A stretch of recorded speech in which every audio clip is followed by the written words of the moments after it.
thank you for being here this evening. My name is Kenny, if you don't know me, and I get a chance to serve as a part of the Mosaic staff team and hang out here with you guys on Thursday night, and I absolutely love that. We are finishing up a series, a short two-part series. It's called Unwrapping Christmas, which kind of just diving into kind of some of the thoughts as I evaluate Christmas season and think about kind of as we approach Christmas and maybe the opportunity to, I think Christmas affords us an opportunity to maybe evaluate some elements of our Christianity and our thoughts. So for those of you here last week, we talked about the early church, talked about some of the early Christians in the 2nd and 3rd century and kind of the history of Christmas. We unpacked the history of Christmas, kind of how we got to the idea of Christmas, being that Jesus wasn't born in December. How did we get to this point, and the idea that the early church, some of the early Christians chose to engage with culture in a way that was redemptive. They chose to engage with their culture in a way that really shifted and changed the history of the Roman Empire throughout and affects us today. And I think there's great lessons we can learn as we examine the early church in the 1st century. Tonight I want to kind of do something similar, but I want us to kind of examine our approach. We looked at sort of the early church and some of the 2nd and 3rd century Christians and how they approached Christmas and this time of year, and how there was a great lesson I think that we could learn from that, and that the idea that there's nothing sacred or secular, that something is secular because we choose to allow it to be secular, or something can be sacred if we choose to engage with culture, and we can make things that maybe are normally secular, we can make them sacred. As we examine the approach that maybe we take today, I think there's a great lesson we can learn. I think there's a particular area that we can maybe expose in some of our approach to Christmas today. Before I do that, I kind of want to ask a couple questions.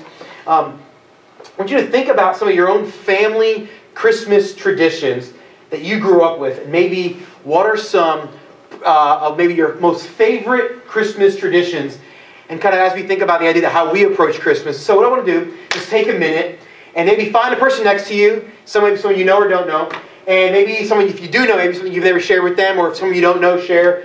Just what are some of your favorite family Christmas traditions. Just take about 2 minutes and kind of whatever your favorite thing growing up was, and then we'll kind of talk about, maybe we'll have share with the group if anyone wants to share. So we'll take about 2 minutes to do that. Share with each other your favorite family Christmas traditions.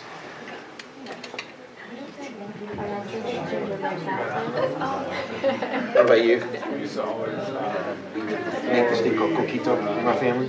It's like a eggnog, Puerto Rican eggnog. It's got a lot of rum in it. Oh my gosh, that was near the camera. I just said something near the camera, so I forgot the camera was there. It wasn't really a tradition, it was something weird that I probably missed. But one time during now the Christmas party, I was in the chimney, going at it on the chimney, like waking the whole house up. It was like every Christmas. Only on Christmas Day?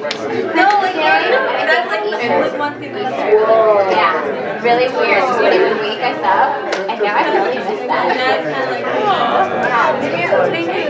As far as Christy, we went like before having Thanksgiving. Let me tell you, my dad would come to each room. My sister and I can't remember the time, but he'd have a blanket and he'd put it over our heads. We'd have to go through a hallway to get to the presents, and he'd bump us into the wall, and not on purpose, like. That's really funny. And so, yeah, I just go like, why not? Is that good?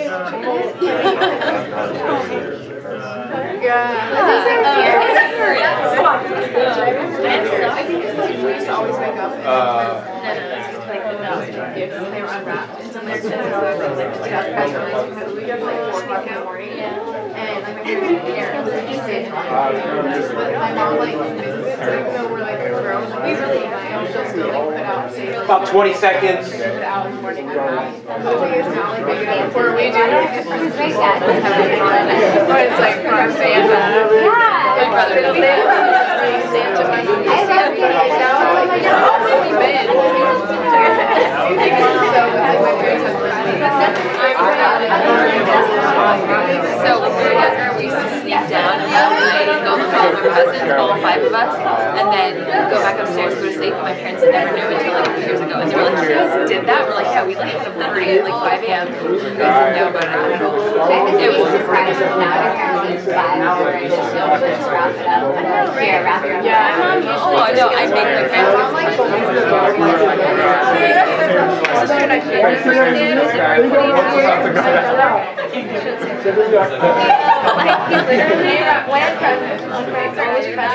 And get them in his house and expect them to All right, anyone have any traditions they want to share with the group? Can I make one up? Caleb would like to share a family tradition that he has admittedly said that is not true, it is made up. So, well, it's gonna be. I'm gonna do it with my family. Oh, okay. Go ahead. Okay? I'm gonna choose, if I have kids, I'm gonna choose one of my kids every year, and after I finish putting wrapping paper on it, I'm gonna put a ton of tape on it, and then put more wrapping paper over it. On the kid? No, on all of the kids' presents. Oh. So 2 of the kids, there's 3 kids, open up their presents, and then one's gonna sit there for like hours trying to get tape on.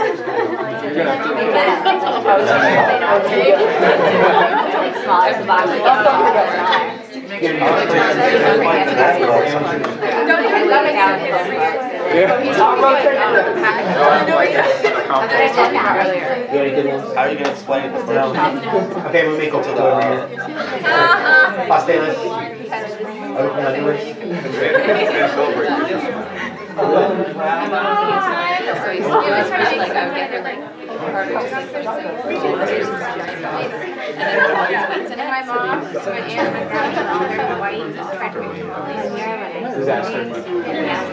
So Melanie's family every year makes a, their Christmas tradition is to, what is it, Melanie, to make a different culture food? Well, we try to make different kinds of foods.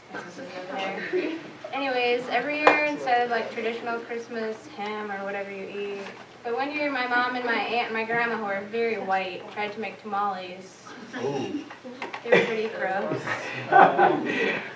Anyone have any good Christmas traditions they want to share with the group? Or anyone in your group shared one that maybe they don't want to share, but you want to share on their behalf? Anyone know? One tradition of my mom, it happened on accident once, and now it happens a little bit every year. But one time, we woke up Christmas morning, and there were presents everywhere. It was like one of those years, I don't know, the economy was good or something. and not many of those memories for me growing up. But one year, it was just presents everywhere. And none of them had names on them. So we were opening presents all day. I mean, from like morning till late at night, because there were a lot of presents, number one. And number two, we'd have to open it, then figure out who it was for. And that would take a while, because my mom, she's not exactly like, my mom's real sweet and real nice, and she's a people person. Camera's rolling. Yeah, I know. She might podcast this. She's sweet and she's a people person, but she's not organized, and she doesn't have the best like memory. And so she'd be like, my mom would be like, "Well, you know, I remember getting it on sale, you know, like 6 months ago." But that's another thing, is my mom Christmas shops all throughout the year. So now what she does, kind of the tradition that came out of that, from that nightmare on Christmas, was, so now she just kind of does that with a few presents on purpose, but she remembers it now. But it's kind of a funny thing, like once in a while I'll be like, "Oh, there's a present with no name on it. Mom, is this from you?" "Yeah, somebody open it." We normally let a kid open it, and then he has to give it up. So. That would be sweet. Yeah, but what does a 9-year-old need a leather wallet from JCPenney for? I mean, what does a 29-year-old? Good. Anyone else? Good point. Anyone else got any good? Mom, don't give me a wallet. Does anyone else have my mom gets me socks and underwear every year. Someone was talking about a tradition where, I can't remember who it was, they were saying that a couple days ago, that their mom gets everyone, or some of their parents get them pajamas. Who was that we were talking about? Maybe Chandler or Brenda. And so they all get PJs. For me, I get underwear and socks every year. Like this, like the thing, like a 31-year-old man still getting underwear from his mama. I don't care. I'm gonna buy it. It's good. I need it. I'm good. Like every year, like seriously, it's like I get the same thing from my mom every year. It's like socks, underwear, and then like gift cards to like restaurants. Okay, so yeah, I gotta eat. I gotta wear underwear, so it's good. Works out. Works. I guess I won't have to. Anyway, any other family traditions? What's wrong with you people? Eat is what he meant. Yeah, well, I got it. I could fast. I love it. How about this? Think about the best gift you've ever gotten and why it's your favorite gift. For me, it was, I'll never forget it. It was 1991. Yes, I was 9 years old. And I actually, for those of you, has anyone here been following or reading through the Mosaic Advent Christmas devotional? Has anyone read through it at all? All right, all two of you. It's good. It's good. Probably spent a lot of time on that. And so we, actually the very first entry is one of my entries I got a chance to write. And I talked about my favorite Christmas present that I've ever gotten in my life. To this day, still my favorite. I had a Hulk Hogan skateboard when I was 9 years old. It was awesome. I had it. It was like it was black, and it was Hulk Hogan. It was picture him doing this. And it was just he had like the red bandana with the yellow tight underwear. Because that's what you do when you're a wrestler. You wear nothing but underwear, Speedos, and so he's doing this. And it's got like a little saying. It's like eat your vitamins, say your prayers, great American hero. Like you guys. Any other Hulk Hogan fans in the room? All right, like all one of you. Wow, I guess he's a little too young. All they know is the reality show. Yeah. Oh, they know. No. Okay. Hulk Hogan was like my hero when I was a kid, and so it was my favorite. Does anyone have like a present? You're like, that was my favorite present I ever got when I was a kid, like or recently. Does anyone have like a present? You're like, what was your like? This was the most awesome present I ever got. Who has one they want to share? Lauren, you got one in the back? This one was also a bit of a disappointment because I didn't follow through with it. However, when I was in 8th grade, I wanted to be a rock star. And about a month before Christmas, I wasn't actually trying to snoop, I really wasn't. But I happened to find my Christmas gift.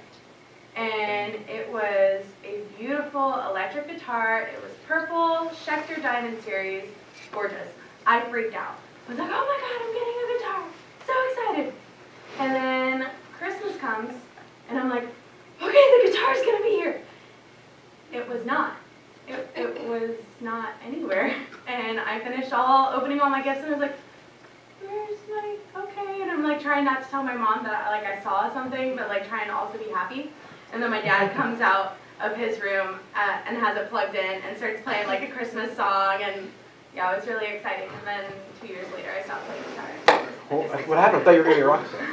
You can pick it up at any time, Lauren. It was really bad. Just don't forget me when you're famous. Sweet. Anyone else had like an awesome present they want to share from a kid? Anyone else? Kayla, you got one? I got, it was not maybe last year, but the year before. I got this giant jewelry box. It's like 5 feet tall, and it's like, it has a mirror on it too. It's like huge, and I was really excited. All the girls are like, yeah, that's awesome. The guys are like, really? Wow. You got an awesome mirror. Okay. All right. Okay, how about this one? Have you ever given someone a gift that was like, was awesome and that they loved it? Has it ever happened to you? Like you knew. Sorry, you can be a little prideful right now. We can repent later. It's like if you have like you gave a gift that that was legit. I scored some major points with that person. Raise your hand. Like you ever had that happen? All right. Does anyone like want to share one? I've got one awesome that I want to share. You want to share one? Sure. Well, I worked with like the Orlando Predators for a couple of months, and so I got all the Orlando Predators to sign a helmet, and I gave it for my dad for his birthday, which is on New Year's Eve, and it was a pretty awesome gift. That is pretty good. Predators are an arena football league team. What's Predators? What? No, it's not a Disney character. It's a team. Anyway. All right, so I've got one. Anyone else want to share one? I have one that's awesome. All right, okay, here we go. This is no joke. Okay, so my mom is the youngest of 10 children in her family, And so there was a substantial age gap between like the 7th one and like the 8th one, and my mom's the 10th one. And so there's this big, so like her oldest brothers and sisters are like 30 some years old, 30, 40 years older than her. Like way older than she is. And so she had some brothers that were like in their late 30s when she was born, because that would be 30 years older. And so I got past 4th grade math. It was awesome. And so they my mom's dad passed away when she was 3 years old. And so the older ones were a lot of them were out of the house, and my grandmother was raising just a handful of the younger ones. And so they lived in Puerto Rico. They're from a farm where there's like no electricity, and that's where they're from, in the central part of Puerto Rico. And so my grandmother decided they were going to move to New Jersey. And so, because apparently living in perfect warm weather year round wasn't good, she wanted to go to New Jersey where it's 6 degrees in December and January. And so they moved to New Jersey, and when they got there, they ended up changing their last name, just dropping the S of their last name. I'm not sure the reason fully why, they just changed the spelling. And they ended up living in a part of New Jersey that was different. Long story short, they ended up losing contact. My grandmother and my mom and her older siblings ended up losing contact with their older siblings. And then my grandmother got Alzheimer's disease when my mom was very young. And so my mom was pretty much on her own by the time she was in junior high.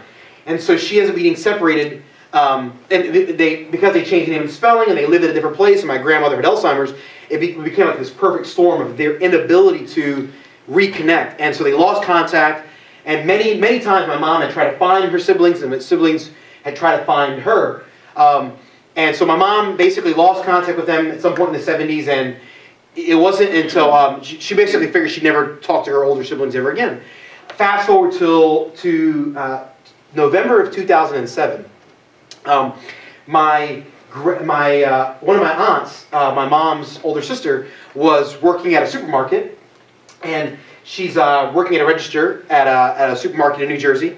And so my mom, she's there talking, and she's talking to this guy, and he goes to swipe his debit card or his credit card or whatever, and it wouldn't work. And he's like, I don't know why it's not working.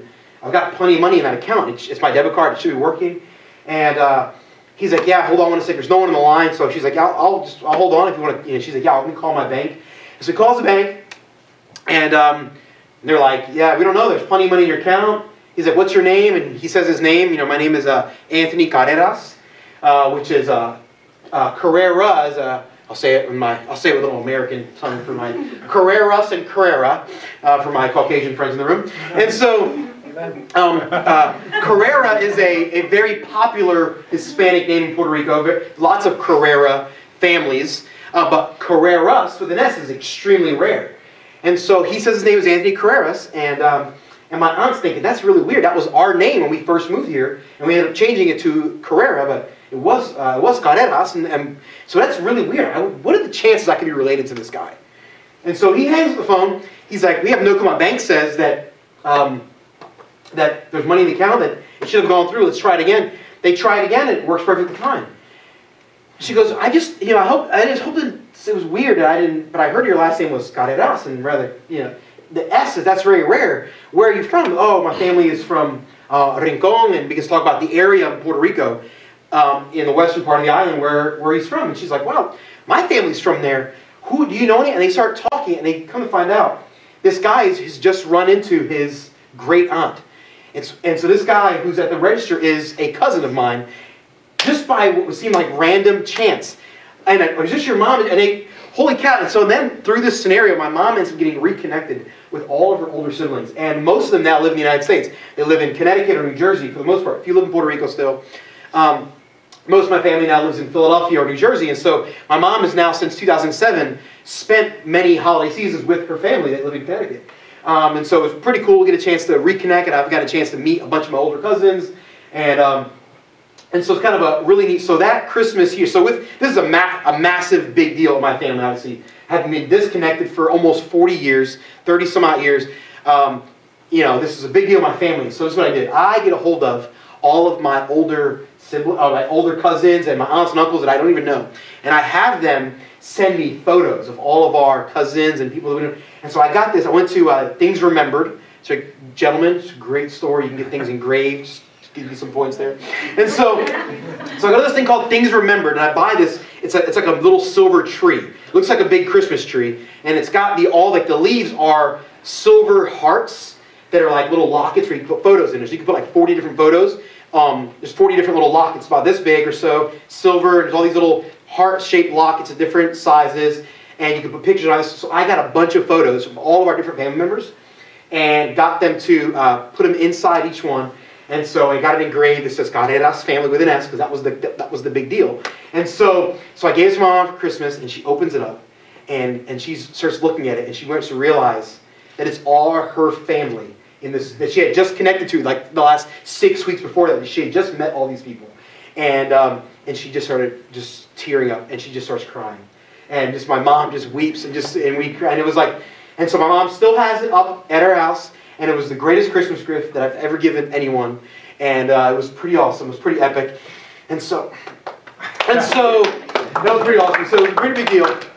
And I thought to myself, I gave this gift to my mom, and it gave her a memory, something that she's constantly reminding of the story that she has, the story of her life. And kind of many of the pains of her life are tied to the fact that she was disconnected to her family for many years. And this gift I gave her reminds her of the restoration that she had to her family, and she continually has that in her life. And so now my mom approaches Christmas very differently than she did before that. And she has this part. And so, I remember thinking to myself, I gave my mom this gift, and she has remembered it every single year, and it's been a huge part of kind of reconnecting to her family is a big part of my mom's story. One of the coolest parts is my mom is not a believer, does not follow Jesus, and no one in my family that I knew of is followers of Jesus until I reconnected with my family to find out that most of my older uncles are not just followers of Jesus, but most of them were pastors and church planters in Puerto Rico. And most of my family are people who love Jesus. And so through that, my mom has been, they've been ministered to my mom, and there's this really awesome story that God has been writing. And every time I think about it, I think about the fact that God has been writing a story for us. And many times we approach the Christmas season without really being connected to the story that God is writing. I think many times, obviously many people who don't follow Jesus approach the Christmas season with the wrong perspective. But I think sometimes, even those of us who are followers of Jesus, sometimes we can lose sight of really what the Christmas season really ought to be about. And I think it sounds like a cheesy cliche, but it really is true that Jesus really is the reason for this season. Like, the Christmas season is not about even family. It's not even really about like celebrating the good things that we have. The Christmas season is about the fact that the story could have ended with us being separated from God, but He loves us enough to make it possible for us to be rescued. That He engages with us in such a way that we can be rescued. The Christmas season is about celebrating the fact that God redeems us, and celebrating the fact that God gives us the opportunity to engage with other people in such a way that they can be redeemed. God writes a story for us, and that we get to be a part of the story that God is writing for other people. And I think it's a tragedy that we approach this season without truly thinking every day about the incredible story He's written for us and the opportunity we have to write that story for other people. I don't know about you, but for many years, Christmas was about me. For many years of my life, Christmas was all about me. In fact, Christmas to me was better than my birthday, because I got more presents, I ate more food, I celebrated. To me, Christmas was about me. I'll never forget, there was one year, back in the 1980s, when Teenage Mutant Ninja Turtles were huge. I remember I got a bunch of Ninja Turtle related, like my parents were really big on this, where like, they would get you like a present that was like everything was like around that present. It's like one year, like it was all Ninja Turtle stuff. It was like, I got a Ninja Turtle like thing, like one year it was like, I got a fish tank. And so, I don't know why they thought it was good to give an 8-year-old a fish tank. Like this big fish tank. And like, they gave me like multiple presents that were all wrapped separately, but they were all related to the fish tank. And then I went to my aunt's house, and like my aunt gave me like a present that was related to my fish tank because they had told her. And then I went to like my grandma's house, and my grandma gave me a gift that related to the fish tank because they were all like, every year they did that. One year it was like Ninja Turtles. Like one year it was like like all of my aunts and uncles, like they gave me something related to Ninja Turtles. The Ninja Turtle year was way better than the fish tank year, I can assure you. And so, like, but I remember like having, like getting 3 or 4 different gifts from different people in my family that were related to Ninja Turtles. And I remember saying something to my dad like, I can't wait to go to my Titi Lali. Titi is Spanish for auntie. And so, stick with me. So I was excited to go to my Titi Lali's house because she would give really good presents. And I knew if anyone was going to give me the best Ninja Turtle present, it was her. And I was excited. To me, Christmas was about me getting what I wanted. It's way better than my birthday. I mean, lots of people forget your birthday. No one forgets Christmas. I mean, it's like, and my mom would use this really for like behavior modification. Like starting like October 1st, pretty much. Like anytime I did something bad, my mom would remind me that Christmas was coming around the corner. And so I behaved really well because I wanted to make sure that I got what I wanted. And I think sometimes we approach God that way. We think God is for us and for our pleasure and that it's about us. And so therefore, we try to behave and eliminate sin from our lives, not because we're remembering the story that God is writing, but because we want to make sure we get what we want. Like, we treat people nice because we think God is watching and checking his list. Like, God is some big Santa in the sky. And it's almost funny, but I think the Christmas season, when I talk about unwrapping Christmas, I think as we approach this year, we evaluate and we examine how we approach the Christmas season, I think it gives us an opportunity to expose maybe our own selfishness in our lives. And I think the way many of us, sometimes, I know I've been guilty of this many times in my life, the way we approach the Christmas season really is a microcosm for how we approach God in our lives. And if we evaluate, just like we did last week, we examined how we engage in the Christmas season, kind of evaluating how we engage with our whole culture in a redemptive manner. The same way, if we really examine how our hearts are focused on the Christmas season, I think it can really expose some of our own selfishness. I know for me, Christmas was all about me. And as Christmas, as I got older, the gifts simply got more sophisticated and got bigger. And with that, my idolatry got bigger. As I got older, my gifts got more intricate and more expensive, and my idolatry became more detrimental to my own life. I became more focused on me as I've gotten older. And I think the Christmas season, I think, exposing that in our American culture. Here's some crazy statistics. According to the National Retail Foundation, the average two-parent family will spend $1,660 on Christmas presents. $1,660, $1,660. And 31% of American households will go into debt to buy presents. How stupid that is. And it's not just an American phenomenon. In the UK, according to The Independent, which is their major newspaper in London, in the UK, the average UK family will spend the equivalent of 1,634 American dollars. So they're about $30 behind us, roughly. And about 25% of British families will go into debt to buy presents. So there's this phenomenon where we are willing to spend thousands of dollars, $1,600 to $1,700 in 1 month on one thing. And we're even willing to go into debt for it. According to the National Retail Foundation, of the families that go into debt, this is unbelievable, 34% of them will be paying it off until May. Like, are you kidding me? A third of the people that go into debt are not just paying it off, not just going into debt, but they're paying it off into May of the next year. Like, what a tragedy. And it's because we treat Christmas about us. It's all about me, so I've got to do this. I got to spend money to give good gifts or get good gifts. We've got to spend money and we've got to do these silly things because it's all about us and our pleasure. And I think sometimes we treat God the same way. Christmas is not the celebration of your birthday. It's not your birthday. It's the day we celebrate the birth of Jesus, not the day we celebrate the birth of Kenny. It's not. But I think sometimes we think it's about us. I know I've done that. And so we treat Christmas like it's our own birthday rather than the birth of Jesus.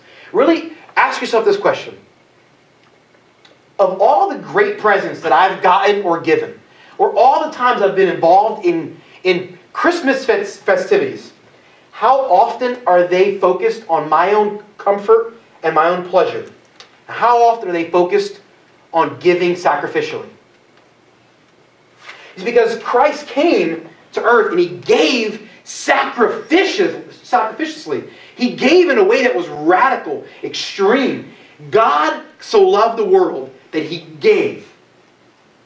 When was the last time we approached the Christmas season with the same sacrificial attitude that God approached giving His Son? And if this is the season in which we are to celebrate what God did, it ought to be on the forefront of our mind every day. I don't know about you. I went through my day today and I was thinking about the Christmas shopping I got to do. I'm thinking about making sure I got my to-do list for Christmas. I don't know about you. I thought about Christmas quite a bit today. And if I'm honest, I probably didn't think a whole lot about the real reason that Christmas exists. I'm just as guilty of it sometimes. The Christmas season is to be a celebration of God's choice to redeem us, and a celebration of our opportunity to be a part of the story He's writing in the lives of other people. It's a time that we ought to recalibrate our minds to know that our lives should be all about God and His glory. Why do I allow it so often to be everything except that?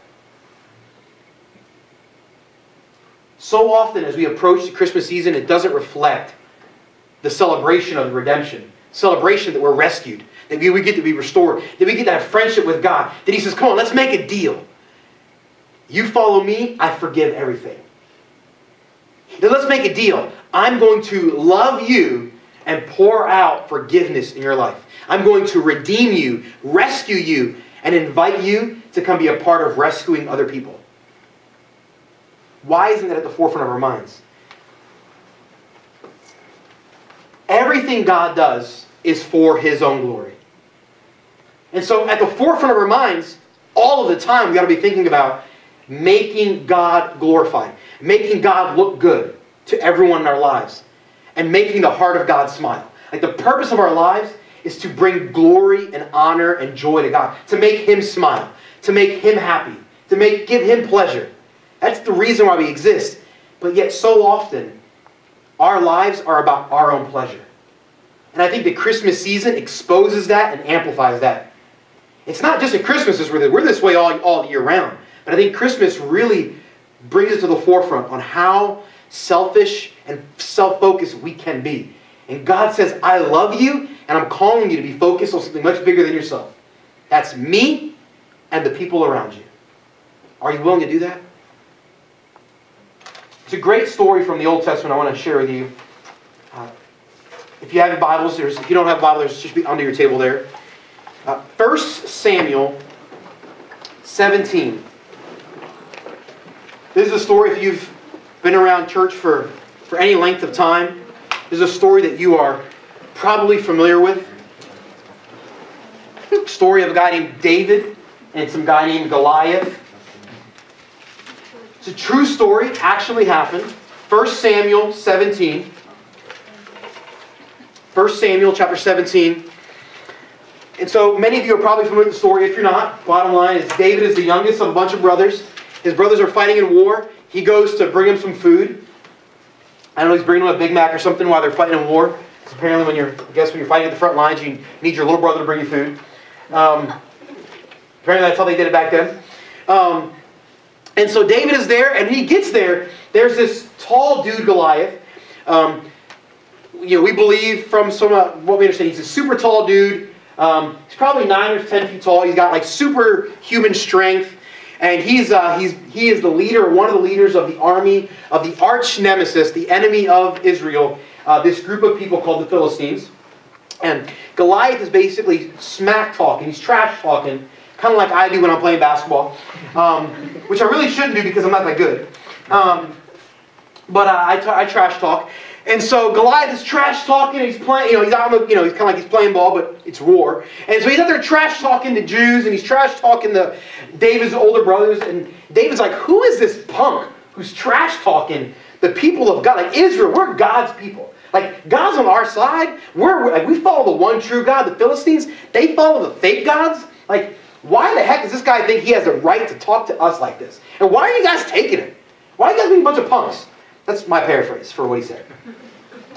That's the KSV, that's the Kenny Standard Version. Anyway, so 1 Samuel 17:45 says this. And David said to the Philistine, talking to Goliath, you will come against me with the sword and spear and javelin, but I come against you in the name of the Lord Almighty, the God of the armies of Israel, whom you have defied. Verse 46, this day the Lord will hand you over to me, and I will strike you down and cut off your head. Talk about some trash talk. Hey, you're a punk, I'm going to cut off your head. I've never said that playing basketball. Never. Today I will give the carcasses of the Philistine army to the birds of the air and the beasts of the earth, and the whole world will know that there is a God in Israel. He's like, hey, hey Goliath, I'm gonna take you out today. I'm gonna cut off your head, and I'm gonna feed you to animals. And this is why I'm gonna do it. So that the whole world will know there is a God in Israel. I mean, we teach the story of David and Goliath in our Sunday school classes, like back in the day with the flanagraphs. And so, we teach in our churches, we teach David and Goliath, and we say things like, the moral of the story is that anyone can, if they put their mind to it, can do great things, or great things come in small packages, or you can take out the giants in your life if you just try. I mean, there's all kinds of lessons that we extrapolate from this story. And some of those things are true. However, there's a much grander, transcendent truth that this narrative tells us. God allows this to happen. God sovereignly orchestrates the events of David's life.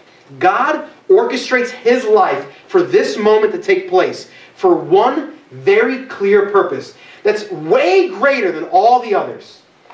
So that all the world will know there is a God in Israel. God did this not for David's benefit. God did this not for Israel's benefit. God did this so that all the world will know that there is a God in Israel. And I think sometimes we think we're the David, like we're going to take out the Goliath is like the metaphor for the devil or some obstacle in your life, and we're David and we're taking things out. No. You're not the David. You're the scared Israelite still scared of the enemy. David is the metaphor for Christ. We're not the David taking out the obstacle. No. I'm over here scared, shivering. Christ comes in and he rescues us from the obstacles we face for a very clear purpose. Not so that you can have your best life now. Not so that you can have a good life and you can enjoy things. Your life is not about you. And God's rescue of you isn't about you either. It's about his own glory. God is consumed with people knowing how awesome he is, and God is consumed with being famous in all the nations of the earth. And so God does awesome things in our lives because he's writing a story. And he's doing this to rescue us so that all the world will know who he is. So God is doing awesome things in Jared's life so that all the world will know there's a God in Jared.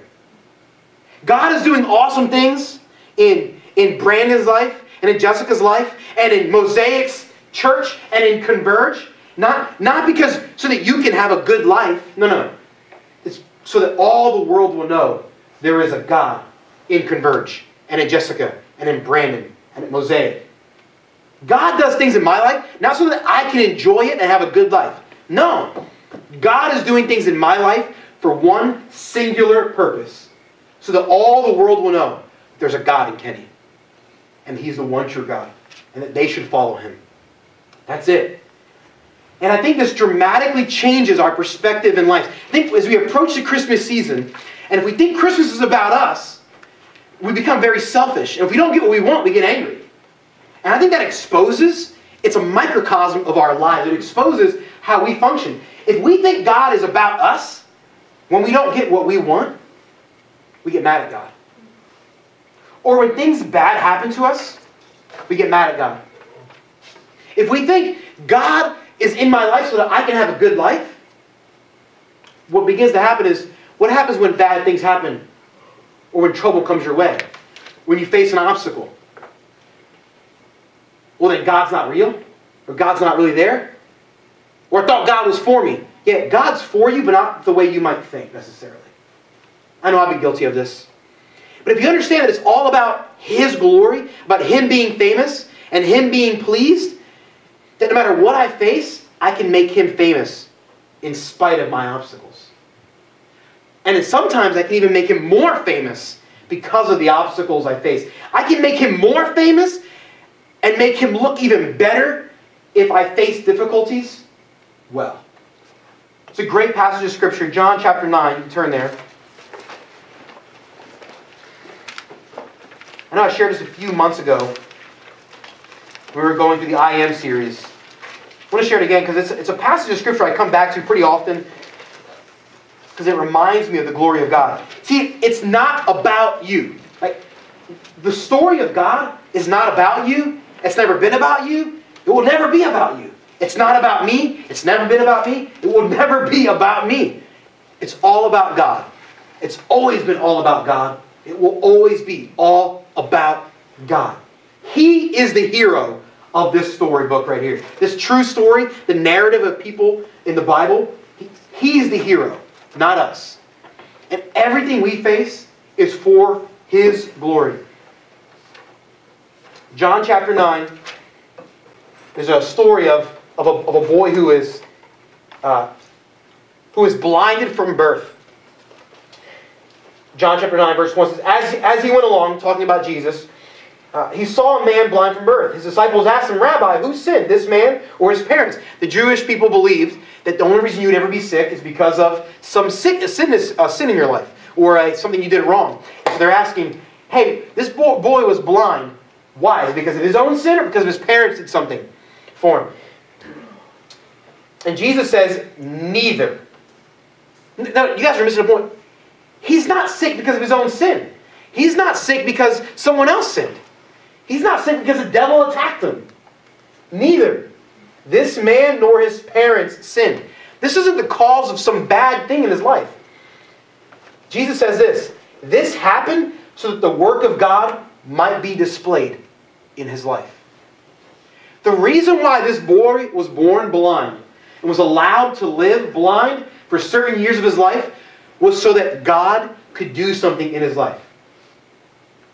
Which means if he hadn't been born blind, what Jesus is about to do couldn't have happened. As long as it is day, we must do the work of Him who sent me.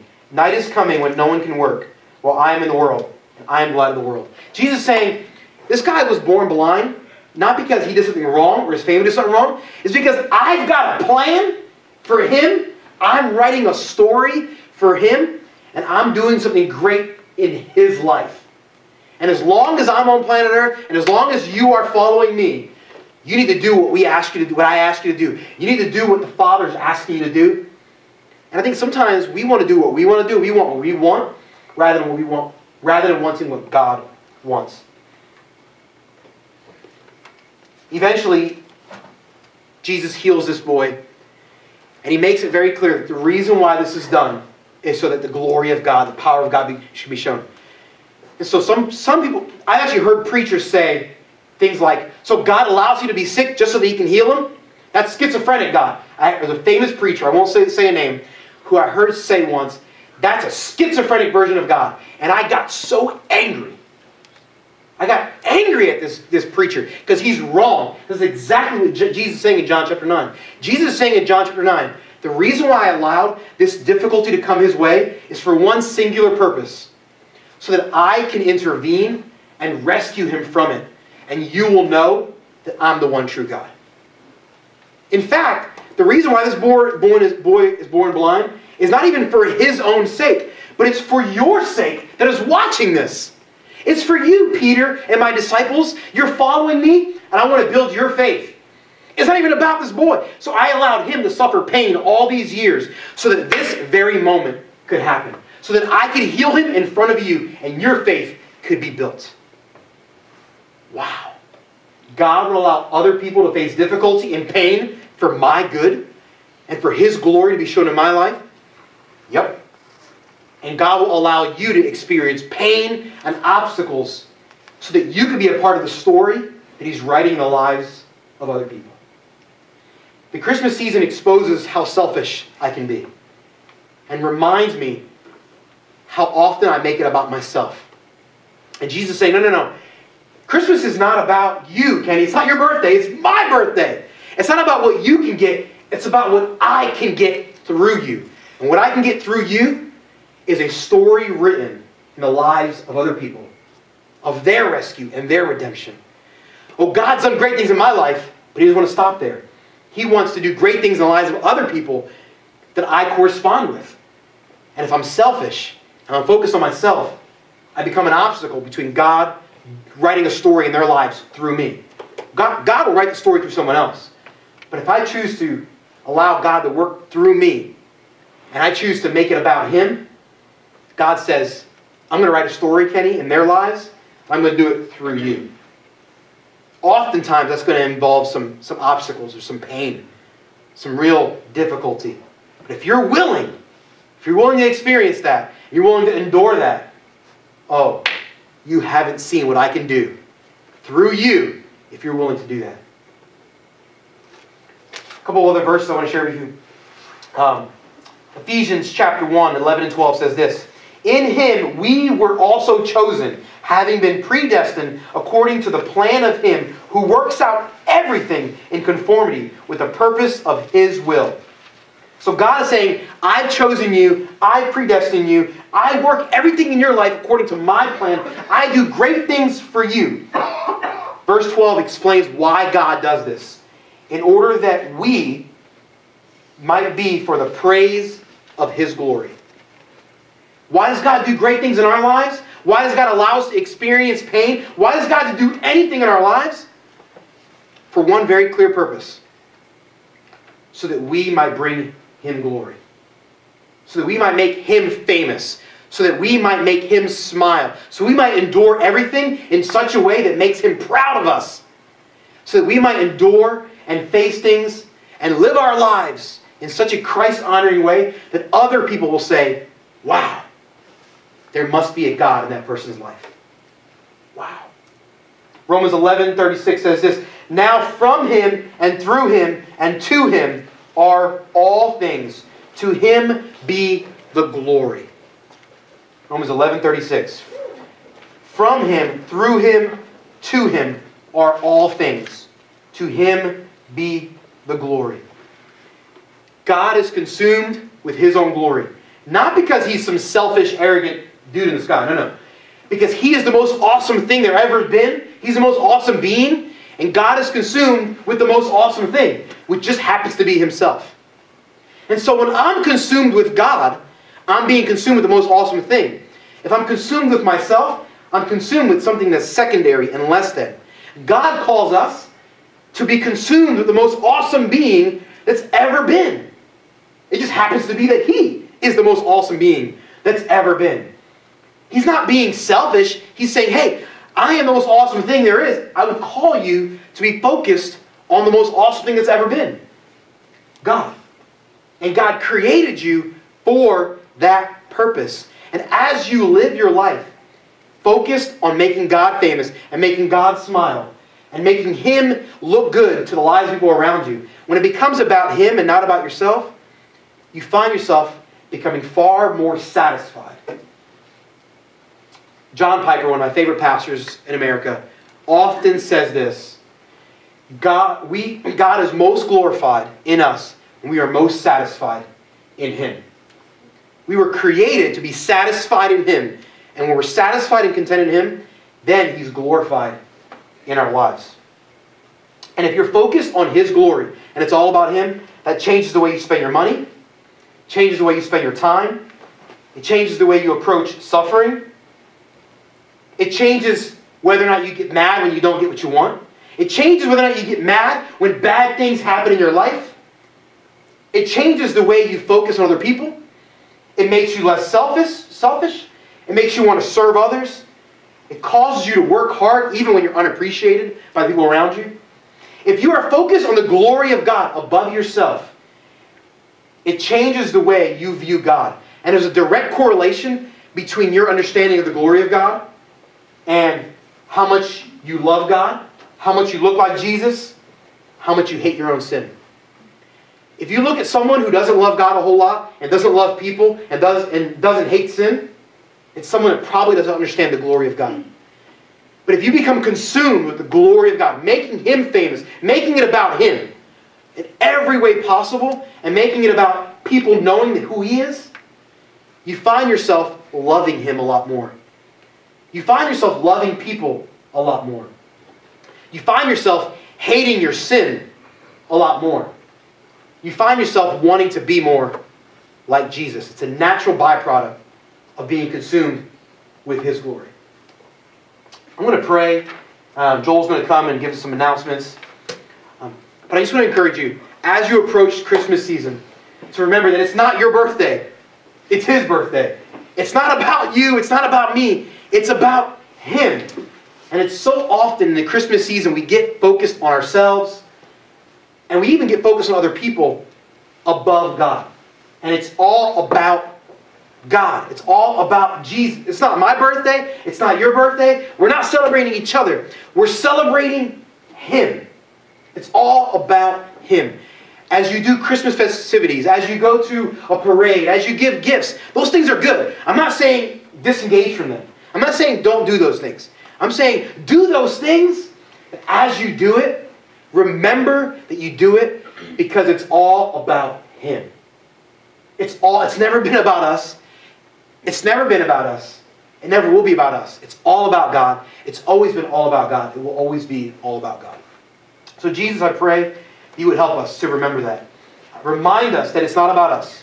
Remind us that the Christmas season is about the fact that You chose to rescue us.